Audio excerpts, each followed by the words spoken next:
బీజేపీతో.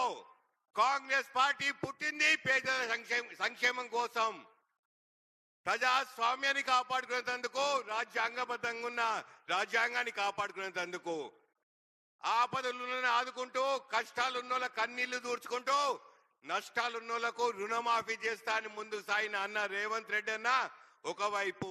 అందుకే నిదర్శనం మన 6 గ్యారెంటీలు. ఇవన్నీ ఇస్తూ ముందుకు పోతున్న కాంగ్రెస్ పార్టీ ఒకవైపు అయితే, పేదరికం లేదు ఈ దేశంలో. ఉచిత కరెంట్ వద్దు, ఉచిత బస్సు వద్దు, పెన్షన్లు వద్దు, అత్తకు 4000 వద్దు, కోడలు 2500 వద్దు, 500 రూపాయల గ్యాస్ సిలిండర్ వద్దు అంటుంది బీజేపీ ప్రభుత్వం. రుణమాఫీలు ఏదంట, 1000 కోట్లు బ్యాంక్ రుణాలు ఉన్నలకు రుణమాఫీ చేస్తుందంట. ఇది ఎక్కడ న్యాయం అని అడిగితే మా ఇష్టానుసారం అంటుంది బీజేపీ పార్టీ. మనము ఉచిత కరెంట్ అని మనమంటే నల్లాలకు మీటర్లు పెడుతుంది బీజేపీ పార్టీ.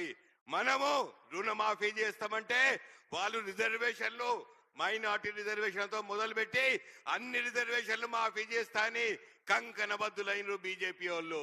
మనం పేదల సంక్షేమం, రిజర్వేషన్లు, మన రాజ్యాంగాన్ని కాపాడుతుంది మనమున్నాం.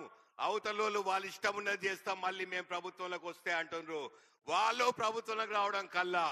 ఎందుకంటే గుజరాత్ లో 10% పోలింగ్ తగ్గింది. నార్త్ ఇండియాలో ప్రతి దగ్గర వెనుకబడి ఉంది బీజేపీ పార్టీ. అన్ని విధాలా కాంగ్రెస్ పార్టీ ముందుకు పోతుంది. కాబట్టి మనం అందరం చేయగలుగుతాం. చెయ్యిని బలపరుచుకుందాం. మన రేవంత్ రెడ్డి చెయ్యిని బలపరుచుకుందాం. మనకు రావాల్సిన నిధులు కోసం మనం పార్లమెంట్ లో కొట్లాడదాం. అందుకు మీరందరూ నన్ను దీవించండి, ఆదరించండి. నేను పార్లమెంట్ కి వెళ్తాను. పార్లమెంట్ లో మన హక్కులు కాపాడుకునేందుకు మనకు రావాల్సిన నిధులు తెచ్చుకుందాం. ఇది ఒక వైపు. మనమేమో ఇది మాట్లాడుతున్నాం, వాళ్ళేమో శ్రీరామచంద్రుడి గురించి మాట్లాడుతున్నారు. మన అందరికీ కూడా శ్రీరామచంద్రుడే. శ్రీరాముడు నా గుండెల్లో ఉన్నాడు. మనమందరం భక్తి శ్రద్ధలతో కొలుస్తాం అందరి దేవుళ్ళను. అది మన ఇష్టం. కానీ అసలు అయోధ్యలో ఉన్న శ్రీరాముడు మా రాముడు అంటారు. ఇది ఎక్కడ న్యాయం అంటే అది మా ఇష్టం అంటున్నారు. అయోధ్యలో శ్రీరామ మందిరం కడతా అంటే నేనేమో 10 లక్షల రూపాయలు ఇచ్చిన, నా దగ్గర రసీదు కూడా ఉంది. అవతల విశ్వేశ్వరరెడ్డి అప్పుడు కాంగ్రెస్ పార్టీలు ఉండే, పోయి అడిగితే నేను మతాలు నమ్మను, దేవుణ్ణి నమ్మను, నేను రూపాయి అన్నాడు. సరే అది నీ ఇష్టం. కానీ ఇవాళ శ్రీరాముని బొమ్మ పెట్టుకొని తిరుగుతుండు. ఇది ఎక్కడ న్యాయం అని నేను అడుగుతున్నా. నేనప్పుడు రాజకీయంలో లేను, కానీ శ్రీరాముడు భక్తి శ్రద్ధలతో నేను ఇచ్చిన. శ్రీరాముడు అందరి వాడు, అందరి గుండెల్లో ఉండాలని కోరుకుంటున్నాం. ఇవన్నీ ఒకవైపు. అన్ని సర్వేలు రిపోర్ట్ చూపెడుతున్నాయి మనం ముందంజున్నామని చెప్పి.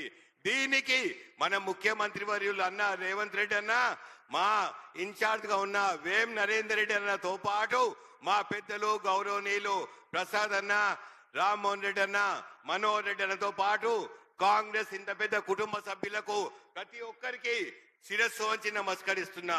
నా కోసం 25 రోజులు అహర్నిశలు కష్టపడ్డా ప్రతి ఒక్కరికి శిరస్సు వంచి నమస్కరిస్తున్నా. ఇక రాబోయే 24 గంటల్లో ప్రతి ఒక్కరం గడపకి వెళ్దాం. గడపకి వెళ్ళి మనం చేసిన గ్యారెంటీల గురించి మాట్లాడుతున్నాం. మనం ప్రజాస్వామ్యాన్ని కాపాడుకుందాం, రాజ్యాంగాన్ని కాపాడుకుందాం అని చెప్దాం. శ్రీరాముడు అందరి వాడని చెప్దాం. యువత కూడా అందరు మన వైపు మరలేరు. 2014లో ఉద్యోగాలు ఇస్తా అన్నది బీజేపీ.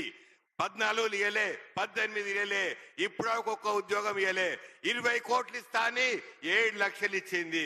అందుకే యువత అంతా మన వైపు ఉన్నారు. కాబట్టి ఇప్పుడు అందరం మనం ముందంజున్నాం. సర్వే రిపోర్ట్లు అన్ని చాలా పాజిటివ్ వచ్చినాయి. కాబట్టి మనం ఇంకా రాబోయే 24 గంటలు కష్టపడి మనం ముందుకు పోదామని చెప్పుకుంటూ నాకు ఈ అవకాశం ఇచ్చిన ప్రతి ఒక్కరికి కృతజ్ఞతలు తెలుపుకుంటున్నా. విశ్వేశ్వరరెడ్డి ఆల్రెడీ ఓటమి ఒప్పుకున్నాడు. 111 జీవోని ఎత్తించేస్తే 100 కొబ్బరికాయలు కొట్టి నా వల్ల కాలేదన్నాడు.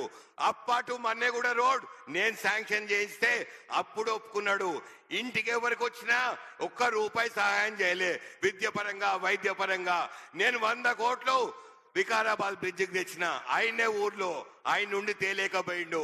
ఇప్పుడు ఏమంటుండు, ఈసారి నన్ను గెలిపియండి, నేను రంజిత్ రెడ్డి లాగా పనిచేస్తా, రంజిత్ రెడ్డి లాగా అందరిని గుర్తు పెట్టుకుంటా, రంజిత్ రెడ్డి లాగా అందరికి ఛాయ్ దాపిస్తా అంటుండు. అదే నిదర్శనమైన ఓడిపోయినట్టు. కాబట్టి మీరందరూ కంకణబద్దులై చెయ్యి కలపండి. 24 గంటలు నా కోసం కష్టపడండి. మీ అందరికీ శిరస్సు వంచి వేడుకుంటున్నా. మనం గెలుస్తున్నాం. మీరు 24 గంటలు కష్టపడండి. మంచి మెజార్టీతో గెలుస్తాం. నా కోసం కష్టపడ్డ ప్రతి ఒక్కరికి చెప్తున్నా, రాబోయే 5 ఏళ్ళు మీరు బేఫికర్గా ఉండండి. నేనున్నా మీకోసం. ఏ ఆపద వచ్చినా నేను ఆదుకుంటా అని చెప్పి ప్రమాణం చేస్తూ ఈ అవకాశం ఇచ్చిన ప్రతి ఒక్కరికి కృతజ్ఞతలు తెలుపుకుంటున్నా. 3వ నెంబర్ హస్తం గుర్తు మే 13. సయ్యా సిద్ధమా? కృతజ్ఞతలు. గౌరవ పెద్దలు మన